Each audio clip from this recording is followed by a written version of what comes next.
Capítulo 4. Escute o que eu digo. Vivemos numa época de ruído e confusão, relacionada ao que vemos e ouvimos. Há apresentadores na TV, o fluxo incessante de e-mails e spams que quase todos recebemos, o sujeito andando pelo shopping, falando ao celular, música alta onde quer que vamos. A lista cresce cada vez mais. Sem dúvida, fazemos parte de uma cultura de comunicação. É raro o lugar no qual encontramos silêncio e paz. Mas que tipo de comunicação é essa? Esse é o ponto crítico. Quando deixamos de nos comunicar de maneira aberta e relevante, de fato, quando deixamos de compartilhar nossa vida com nosso cônjuge, obstruímos o curso da vida e tendemos a criar uma lagoa estagnada de autopiedade. Sentimos-nos solitários porque estamos sós. Podemos viver ainda na mesma casa, mas vivemos como duas pessoas solitárias em vez de uma unidade. Isto é exatamente o oposto do que Deus pretendia.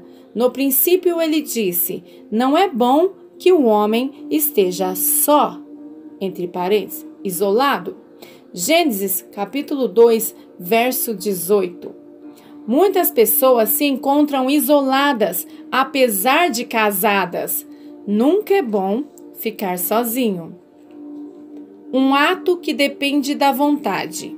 Subtítulo: ao contrário dos ideais elevados que mantínhamos antes do casamento, a comunicação fluente não surge com naturalidade.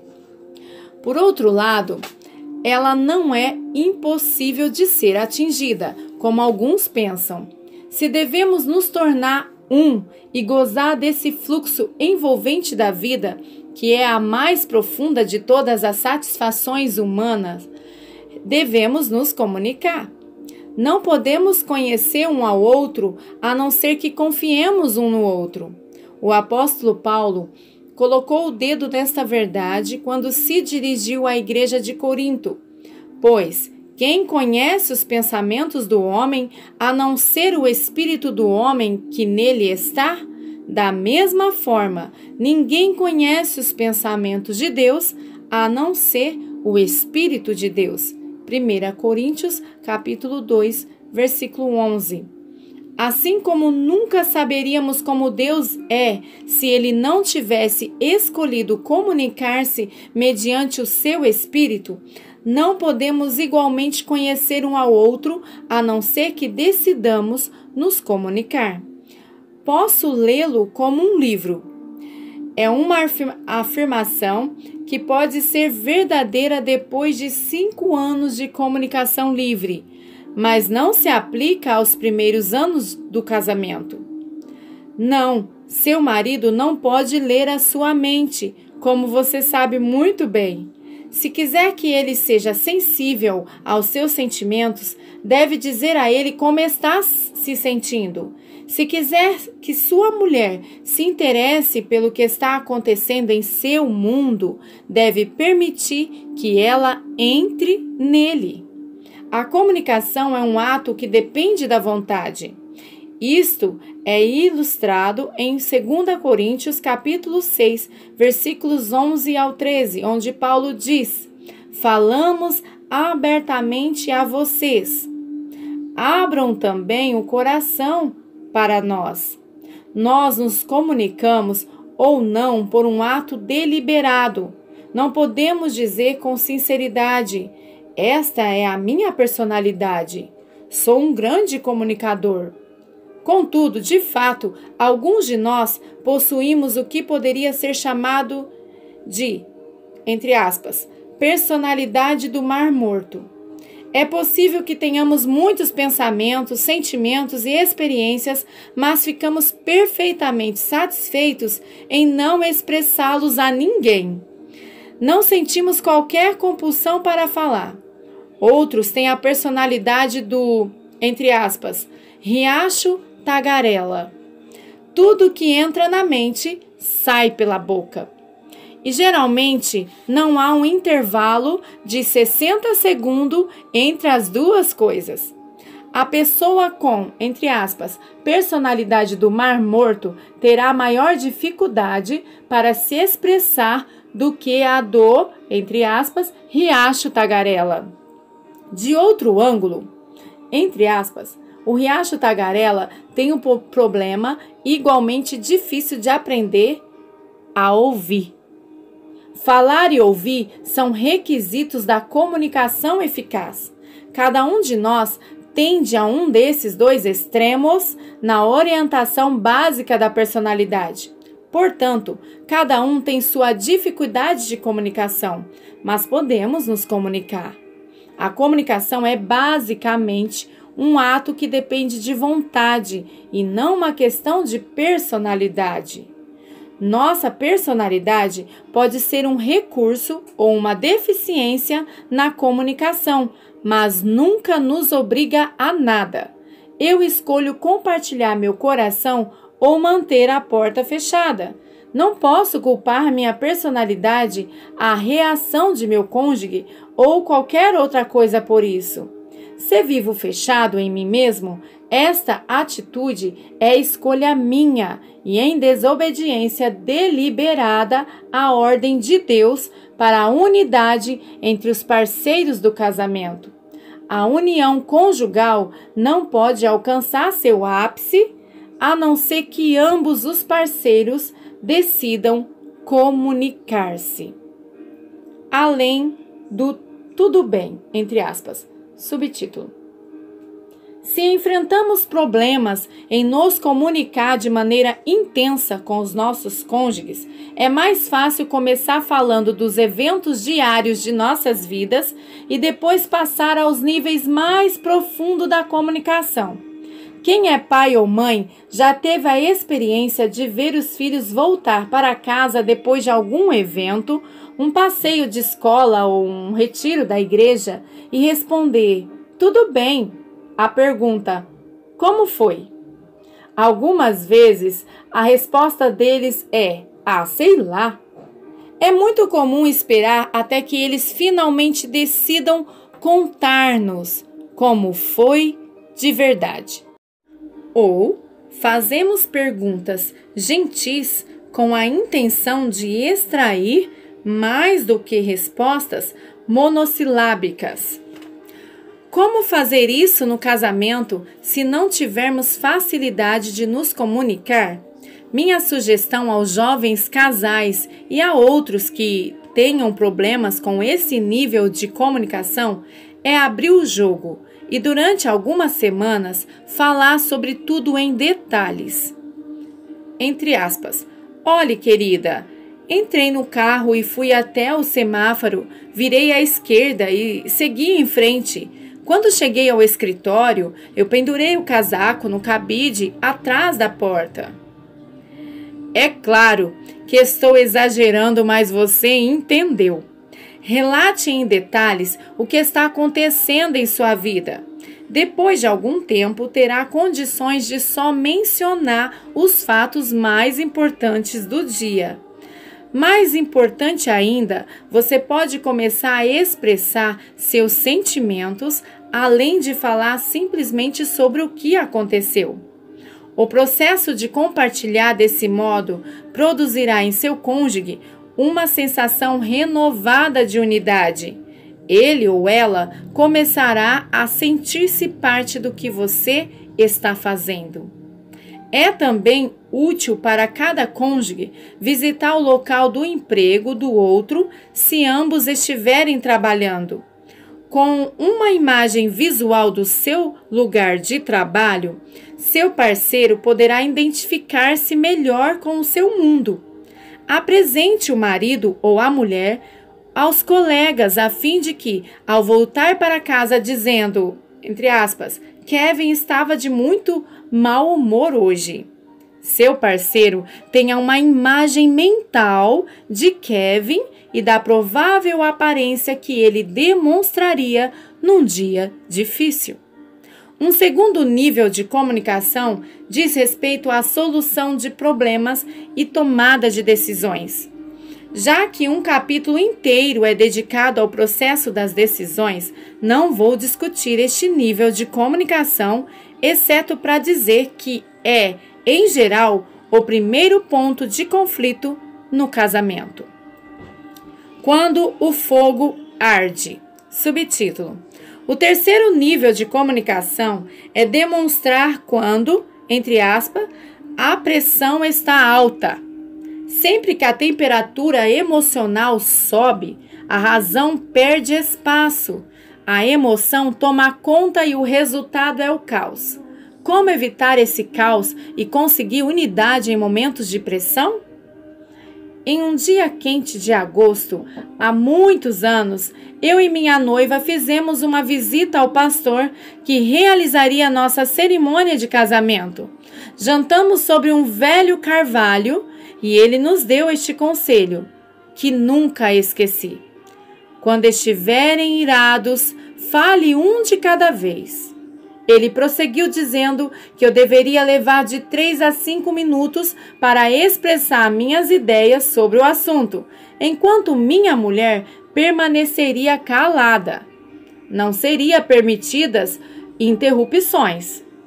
A seguir, ela teria de 3 a 5 minutos para dizer o que pensava da questão. Esse processo deveria prolongar-se o tempo necessário. Naquele dia quente de agosto, eu não tinha condições de imaginar que precisaria usar um dia essa estratégia com a mulher perfeita que Deus me dera. Por que ficaria zangado com ela? Esta pergunta seria respondida pouco tempo depois. Eu me tornaria hábil nessa coisa de alternar a vez de falar. Sugeri isso a centenas de casais. Falar um de cada vez não resolve o problema, mas alivia a tensão de tal forma que você consegue abordar o problema. Dicas para quem deseja aplicar o método de falar um de cada vez. Permita-me sugerir outras dicas para quem quer aplicar esse método. Quando seu parceiro estiver falando, você deve ouvir. Uma das maiores descobertas da comunicação é o poder enorme que há no ato de escutar. A maioria de nós nunca alcançou o potencial como ouvinte. Tiago afirmou: sejam todos prontos para ouvir. Tiago, capítulo 1, versículo 19. Falar não vale muito a pena, a não ser que alguém esteja ouvindo. Quando seu cônjuge estiver falando, é a sua vez de ouvir. Não fique ali sentado, recarregando as armas. Você não pode se concentrar no que ela está dizendo se estiver reunindo as suas próprias forças. Suas ideias voltarão para você quando for a sua vez. Não se preocupe com elas. Concentre-se nas de seu parceiro. Ouça os fatos e os sentimentos que estão sendo expressados. À luz do que sua esposa estiver dizendo, tente compreender como ela chegou a se sentir assim. Se puder compreender, então uma declaração nesse sentido pode ser um remédio poderoso. Abre aspas. Posso compreender a razão de você se sentir assim. Posso mesmo. Quero explicar, no entanto, minha atitude conforme a minha perspectiva. Fecha aspas. Quando estiver realmente errado, esteja pronto para admitir a sua falha, como já discutimos. Não há vantagem em tentar se justificar. Pergunte a si mesmo: quais são as necessidades de meu cônjuge que não estou satisfazendo? Ela pode achar que você não realizou algumas tarefas que foram solicitadas há dias.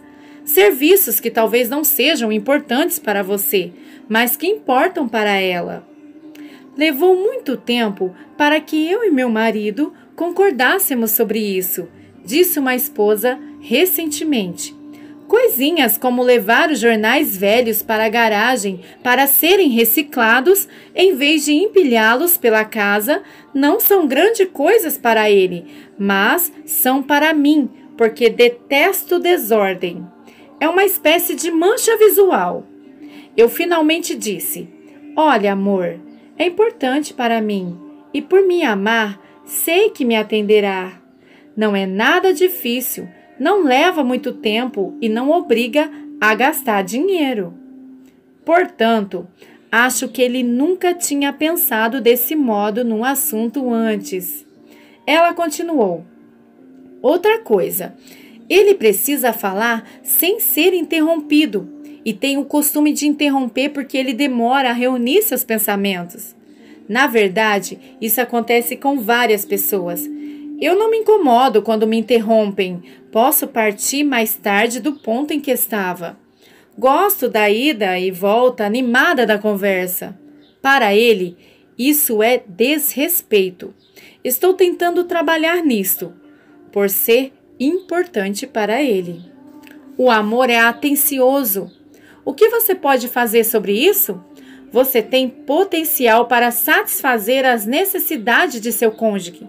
Se aceitar isso como seu alvo, estará seguindo a admoestação bíblica de Filipenses, capítulo 2, versículos 3 e 4. Nada façam por ambição egoísta ou por vaidade, mas humildemente considere os outros superiores a si mesmos. Cada um cuide não somente dos seus interesses, mas também dos interesses dos outros. Vitória sobre as barreiras da comunicação. Subtítulo: a ideia de unidade matrimonial é muito bonita, mas a criação de tal cenário é outra questão. Isso exige a maior criatividade e energia que você dispõe, mas poucas coisas na vida são mais gratificantes.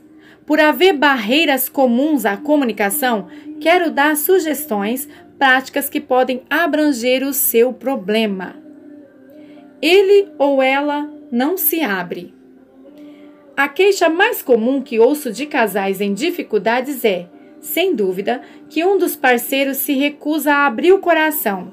O marido é geralmente o que guarda silêncio. Seria, porém, injusto sugerir que esta característica pertence só aos homens. Muitas mulheres também acham mais conveniente fechar as cortinas da alma. Permita-me dizer, em primeiro lugar, que essa tendência de manter as coisas guardadas dentro de si não deve ser considerada um distúrbio mental. Conheci maridos que reconheceram sua resistência em abrir o coração para qualquer pessoa, inclusive as esposas, e que permitiram que o problema os levasse à depressão e à privação pessoal. Sua conclusão era que estavam mentalmente enfermos e sem esperanças. Não se trata disso. Todos temos pontos fortes e fracos em nossas personalidades. Embora não possamos corrigir o passado, somos donos do futuro. Durante toda a nossa infância, podemos ter desenvolvido, por qualquer razão, uma personalidade retraída, introvertida, mas isto não significa que não podemos aprender a abrir nossa vida e experimentar a alegria da união com nosso cônjuge. Qualquer padrão que se tenha desenvolvido pode ser também alterado. Devemos nos conscientizar de que a unidade conjugal vale o sacrifício que essa alteração exige. E lhe asseguro que vale. Um primeiro passo para a comunicação é discutir o problema com o seu cônjuge. Sente-se com ele num ambiente confortável e diga com suas próprias palavras: amor, eu sei que a unidade em nosso casamento não é o que deveria ser. Sei também que um de nossos maiores problemas é minha relutância em conversar com você. Guarda as coisas dentro de mim. Eu tenho dificuldade em dizer o que realmente penso ou sinto. Sei que isso dificulta as coisas para você, porque não pode ler a minha mente. Quero melhorar nesta área e preciso da sua ajuda. Não sei bem o que pode fazer para me ajudar, mas talvez tenha algumas ideias. Dê a seu cônjuge a oportunidade de responder. É possível que tenha mesmo algumas ideias. Siga em frente, revelando algumas coisas que você acha que dificultam a disposição de abrir o coração. Diga que quando ele ou ela pede, fale mais. Começar a conversa se torna ainda mais difícil para você. Talvez seja o caso de ele ou ela fazer perguntas sobre assuntos específicos. Como o marido disse certa vez: por favor, não deixe de fazer perguntas só porque dou respostas curtas. Quero realmente dizer mais, mas não consigo fazer isso na primeira pergunta. Continue perguntando e farei o possível para continuar falando. É possível que seu cônjuge possa ajudar, pedindo sua opinião de vez em quando.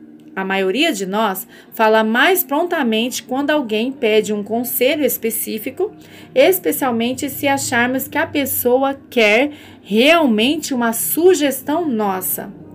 Da mesma maneira, se ela ou ele desenvolver algum interesse na sua profissão ou preferência de lazer, talvez vocês tenham mais alguma coisa em comum sobre o que conversar.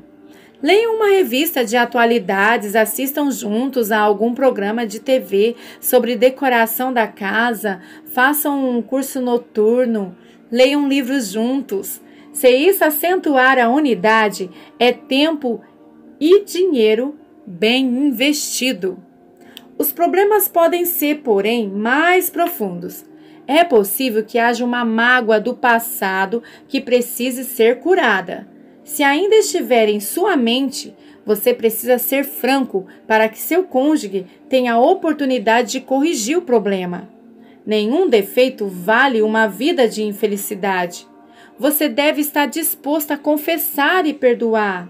Se tiver dificuldade em verbalizar o problema, escreva uma carta e peça que seu cônjuge a leia na sua presença.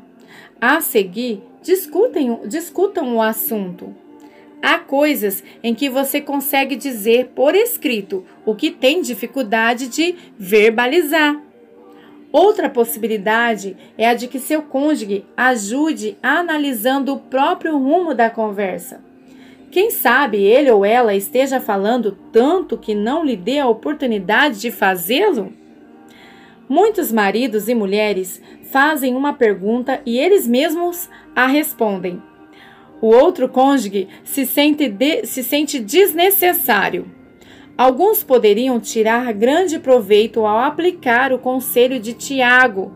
Sejam todos prontos para ouvir, tardios para falar. Tiago 1, capítulo 1, versículo 19. Você já deve ter ouvido a história da menininha que estava escrevendo um trabalho sobre Dom Pedro I. Ela pediu ajuda à mãe, que, sabendo como o marido gostava de falar sobre a história do Brasil, disse: pergunte ao seu pai. Ao que a menina respondeu: calma, eu não preciso de tanta ajuda. Se vocês acreditam que a discussão de outras coisas ajudaria na comunicação, confiem um no outro. Afinal de contas, a discussão é sobre comunicação. Você está admitindo a sua dificuldade e procurando ajuda, portanto, quaisquer sugestões devem ser levadas em consideração. É possível que suas necessidades sexuais não estejam sendo satisfeitas e você tenha desenvolvido uma atitude muito negativa em relação ao seu cônjuge. Vocês nunca discutiram isso, mas esta pode ser uma barreira real à comunicação em outras áreas. Está na hora de falar a respeito. Não vai machucar, pode ser útil.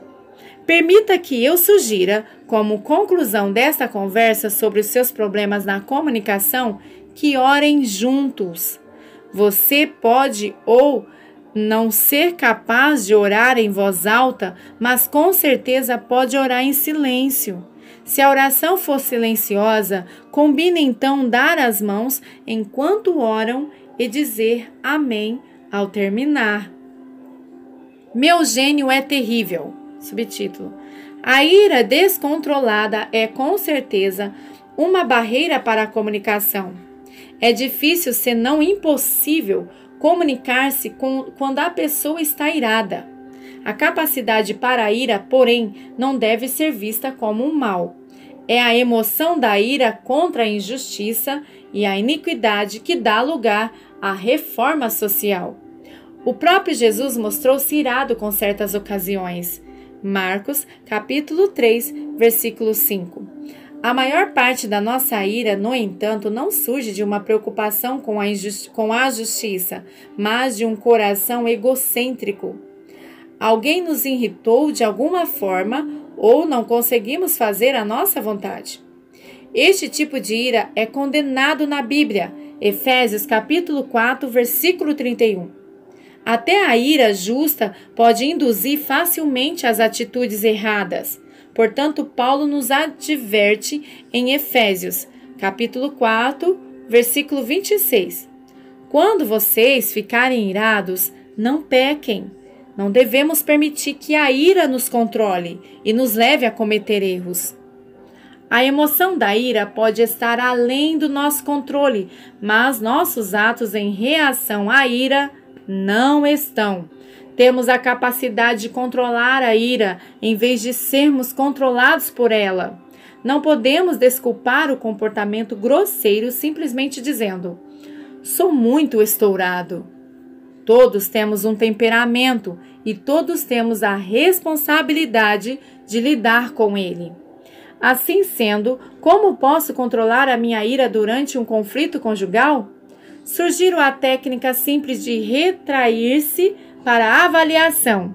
Quando sentir que a ira está surgindo, todos percebem quando acontece. Procure controlá-la imediatamente. Fale alguma coisa do tipo: querida, estou começando a ficar irritado. Não quero isso e sei que você também não quer. Vamos concordar em não discutir esse assunto até que eu possa controlar os meus sentimentos. Não estou falando de dias, mas talvez de minutos ou no máximo algumas horas. A admoestação bíblica é: apaziguem a sua ira antes que o sol se ponha. Efésios capítulo 4, versículo 26. Isso não é evitar o conflito, mas um recuo temporário com o propósito de controlar as emoções. Depois de se afastar da fonte do conflito, avalie seus pensamentos, atos e sentimentos diante de Deus. Nunca tente fazer isso sozinho, ou chegará às conclusões erradas. Uma oração adequada pode ser: Senhor, por que fiquei tão perturbado com este assunto?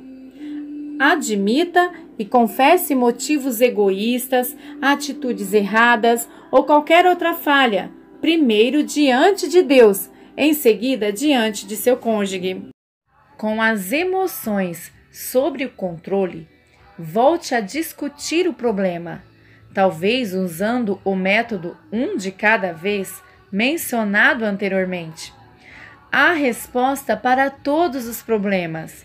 Dar vazão à sua ira com palavras ásperas, agressivas ou abuso físico só complica o problema, nunca o resolve. A ira pode muito bem revelar uma área de seu relacionamento que precisa de atenção. Se reagir de maneira construtiva, você terá condições de incentivar a unidade. Se, porém, você permitir que a ira controle suas ações, isso levará à separação e não à unidade. A ira sempre separa. O controle de sua ira pode perfeitamente unir mais os dois. Ele ou ela é tão egoísta. Subtítulo: meu marido é tão egoísta, alguém pode dizer.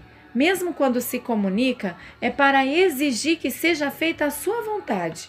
Eu estou sempre errada. A ideia que ele tem de comunicação é a seguinte: sente aí e eu vou dizer como as coisas serão daqui para frente. O egoísmo é a maior barreira para a unidade e todos nós sofremos desta doença. Somos o nosso maior inimigo quando a questão é alcançar a unidade conjugal. Por natureza, nos inclinamos na direção oposta. Meu lado sempre parece certo para mim. Caso contrário, não seria o meu lado. Você não acha que eu escolheria o lado errado, acha? A essa altura, o que pode nos ajudar é a compreensão da natureza humana. Reconhecer esta fenda em nossa armadura será útil para avaliar cada situação de maneira mais realista. Posso esperar ser egoísta porque esta é a minha natureza. Mas, como cristão, tenho uma nova natureza, a presença muito real do Espírito Santo em minha vida. Assim sendo, tenho uma escolha. Não preciso curvar-me diante de minha natureza egoísta. Possuo a opção de escolher colaborar com o Espírito Santo, assumindo uma atitude generosa. O oposto do egoísmo é o amor. O amor bíblico, abnegado e incondicional. Este é o maior dom que possuo para oferecer ao meu parceiro. Não sou, no entanto, livre para oferecer tal amor enquanto não tiver decidido lutar contra o egoísmo. A escolha é minha. É verdade que você não pode lidar com o egoísmo de seu cônjuge, só com o seu. Contudo, se o fizer, estará dando a ele um modelo a ser seguido. A maioria de nós tende a reagir positivamente diante de um modelo baseado no amor. Quando você deixa de lutar contra o egoísmo de seu parceiro, estará livre para se concentrar na derrota de seu próprio egocentrismo. Não quero magoar meu cônjuge. Subtítulo: Muitos maridos e mulheres deixam de se expressar porque não querem magoar os parceiros. Acreditam que, se forem sinceros, os cônjuges não suportarão. Por conta disso, contentam-se em viver com unidade limitada, em vez de dissolver o relacionamento. A intenção é boa, e a maioria de nós já sentiu essa tensão em uma ou outra circunstância. No entanto, não podemos crescer e amadurecer em nosso relacionamento sem aceitar responsabilidades adultas que, algumas vezes, são desafiadoras. Não quero dizer que deva atacar seu cônjuge com uma lista de reclamações meia hora antes do jantar na noite de sexta-feira. A hora e o lugar devem ser escolhidos cuidadosamente. Há também o princípio da comunicação construtiva em contraste com a explosão destrutiva. Em Romanos, capítulo 14, no versículo 19, o apóstolo Paulo sugere: por isso, esforcemo-nos em promover tudo quanto conduz à paz e à edificação mútua.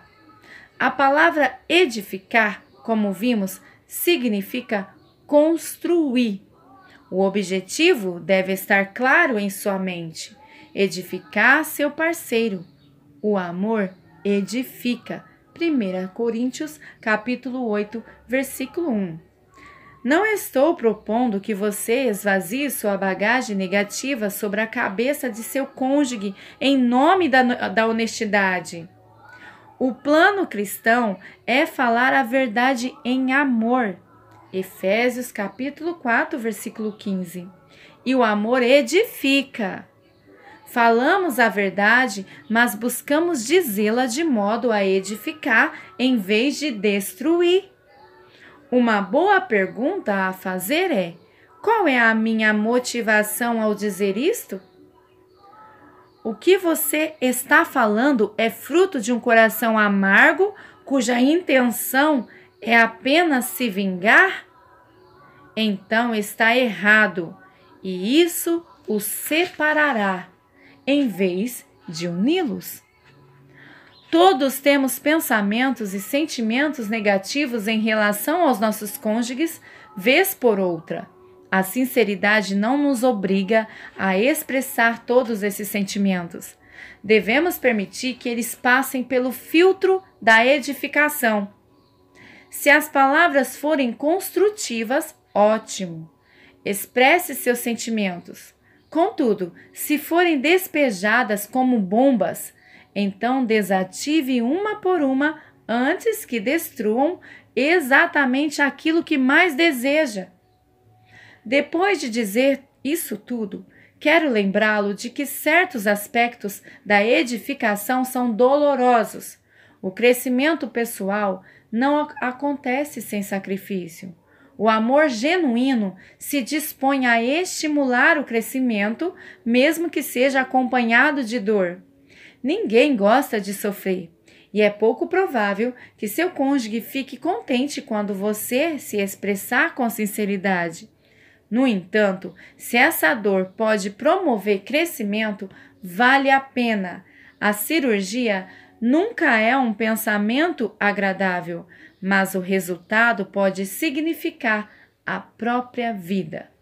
Todos precisamos de cirurgia emocional, social e espiritual ao longo do caminho, e nossos cônjuges podem muito bem ser os cirurgiões escolhidos.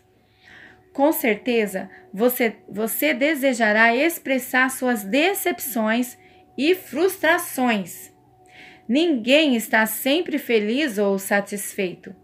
Um casamento maduro garantirá a aceitação mesmo quando o cônjuge estiver aborrecido. No entanto, esse nunca é o momento para críticas, mas para a aceitação e compreensão. Nunca use a sinceridade como permissão para derramar toda a sua infelicidade e culpar o seu cônjuge por ela. Lembre-se, felicidade ou infelicidade é um estado de espírito escolhido por você. Ele pode ser ajudado ou prejudicado pelas atitudes e atos de seu cônjuge, mas a escolha é sua. Ao mesmo tempo, você não deve superproteger seu cônjuge. O que ele precisa não é de outra mãe ou pai, mas de um companheiro sincero que ame o suficiente para falar a verdade em amor. Pense cuidadosamente nos remédios que pretende ministrar. Não abuse de nenhum deles. Nenhum de nós pode enfrentar todas as suas fraquezas no mesmo dia. O remédio deve ser tomado em intervalos regulares e não de uma só vez. Veja qual melhor hora, não quando a pessoa está zangada ou tarde da noite. Pergunte a seu cônjuge se acha que pode aceitar um pouco de crítica construtiva. Não diga nada, a não ser que ele esteja pronto. Assegure-se de que seu cônjuge seja capaz de reagir à sua crítica de maneira positiva. Acrescente elogios à sua crítica. O padrão bíblico para a crítica é encontrado em Apocalipse capítulo 2, versículos 2 ao 4. Cristo diz à igreja de Efésio: conheço as suas obras, o seu trabalho árduo e a sua perseverança. Contra você, porém, tenho isto. A partir daí, ele apresenta sua crítica. 3 elogios e uma crítica é o padrão. Será proveitoso se os elogios forem feitos na mesma área que merece crítica. Antes de fazer os elogios, porém, espere ser convidada a confrontar um assunto. Por exemplo, digamos que minha esposa queira me criticar sobre o fato de deixar cabelos na pia.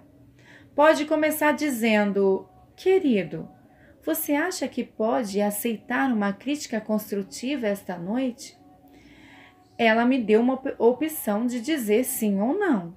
Se eu disser não, posso quase garantir que volto menos de 1 hora depois e digo: sobre aquela crítica, o que você tinha em mente? Estou curioso para saber. Ela responderá: não, posso esperar até amanhã, ou mesmo até a próxima semana.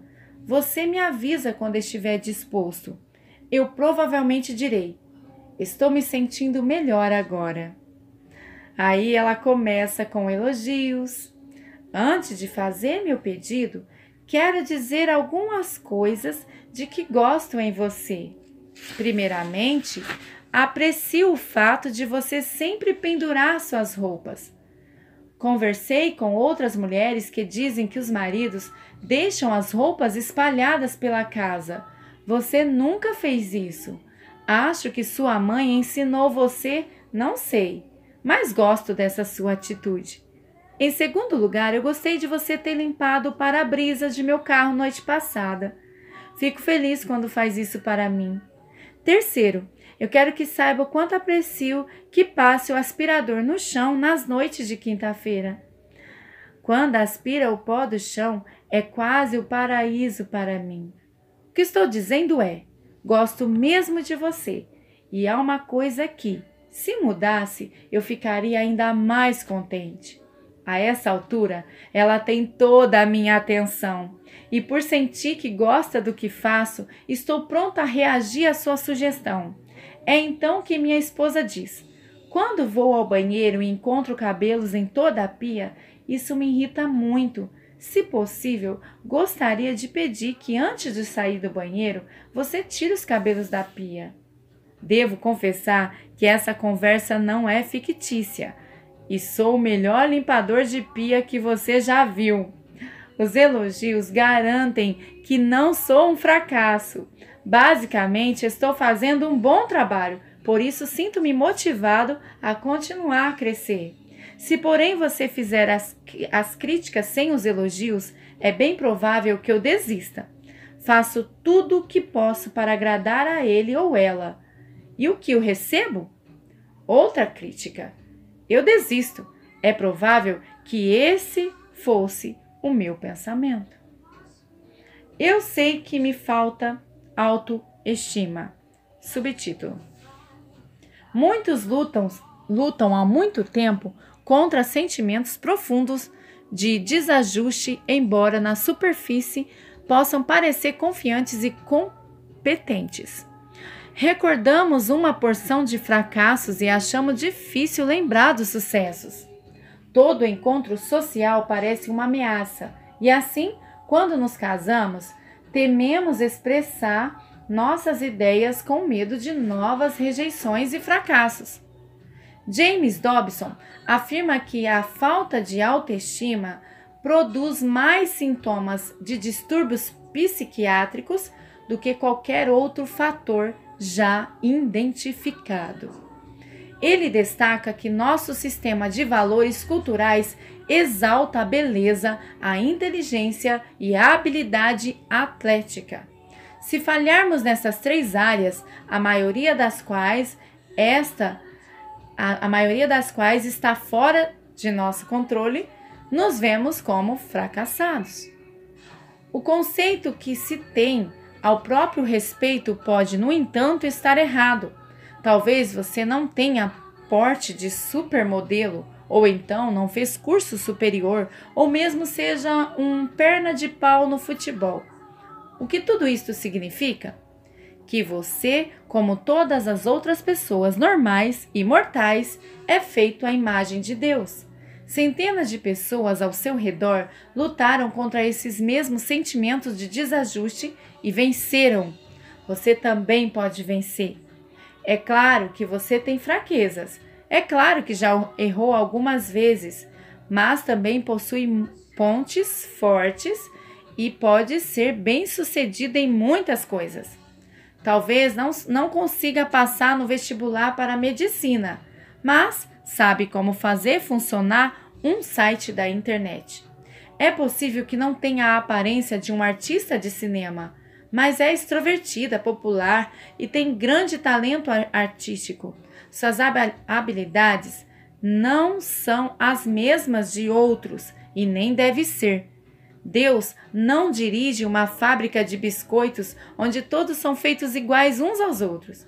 Ele tem uma fábrica de flocos de neve, notável pela variedade. Faça o melhor que puder sob a direção de Deus. Tire proveito de suas habilidades. Não se preocupe com as coisas que estão além de seu controle. Você é uma pessoa digna de ser feita à imagem de Deus. Seu valor não é determinado pelo que você fez ou deixou de fazer. Você pode alcançar alvos valiosos.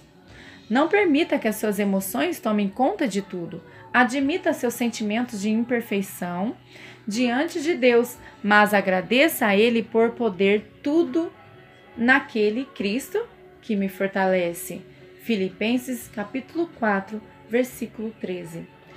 Como um cônjuge pode ajudar o outro que possui autoestima prejudicada? Encorajando-o a aceitar o passado e concentrar-se no futuro e assegurando o amor e a atenção. O casamento é assim. A pessoa não precisa carregar o fardo sozinha. Gálatas 6, versículo 2. James Dobson oferece um painel comovente desse encorajamento conjugal. A vida tem sido difícil e você teve a sua cota de sofrimento. Até agora, enfrentou seus problemas sem muita ajuda humana e houve ocasiões em que seu desespero chegou a ser esmagador. Permita-me, neste momento, compartilhar este fardo. A partir deste momento, estou interessado em você como pessoa. Você merece e terá o meu respeito. Da melhor forma possível, quero que deixe de se preocupar com seus problemas. Em vez disso, entregue-os a mim. Nossa concentração será nosso presente e no futuro, e juntos buscaremos as soluções apropriadas. Quando um cônjuge faz uma declaração assim ao outro, está transmitindo aceitação, amor, compreensão, estímulo e direção. É um apelo para uma atitude positiva e não de desespero. Esta é sempre a atitude que leva ao crescimento. Para encerrar, subtítulo: a comunicação sadia e relevante não é um luxo, mas uma necessidade. Não pode haver unidade sem essa comunicação. As barreiras para a comunicação são enormes, mas não invencíveis. A chave é a sua vontade de estabelecer comunicação.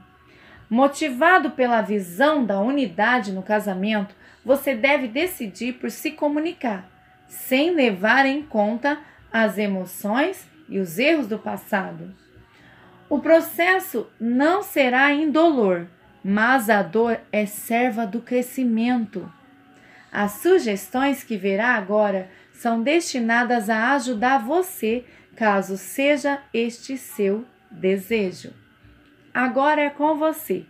Subtítulo: observe o seu casamento e pergunte-se com honestidade: estou satisfeito com o grau de comunicação que atingimos? Se não estiver, continue lendo ou ouvindo. Primeiro, escreva num papel as áreas onde sente que há mais necessidade de comunicação em seu casamento. 2. Quem fala mais em seu casamento? 3. Se acha muito difícil comunicar seus pensamentos e sentimentos a seu cônjuge, considere uma discussão aberta como sugerido na sessão intitulada Vitória sobre as barreiras da comunicação. Com certeza será difícil começar, mas nas palavras de um antigo sábio chinês, a jornada de 1000 quilômetros começa com o primeiro passo. 4. Releia as sessões deste capítulo e escreva, depois de cada uma, as formas pelas quais acredita que poderia contribuir para a maior comunicação com seu cônjuge. Procure colocá-las em prática com frequência. 5. Leia cada sessão em voz alta com seu cônjuge e discuta o que vê que se aplica a você. Não mencione o que acha sobre seu cônjuge, a não ser que ele peça. E o 6.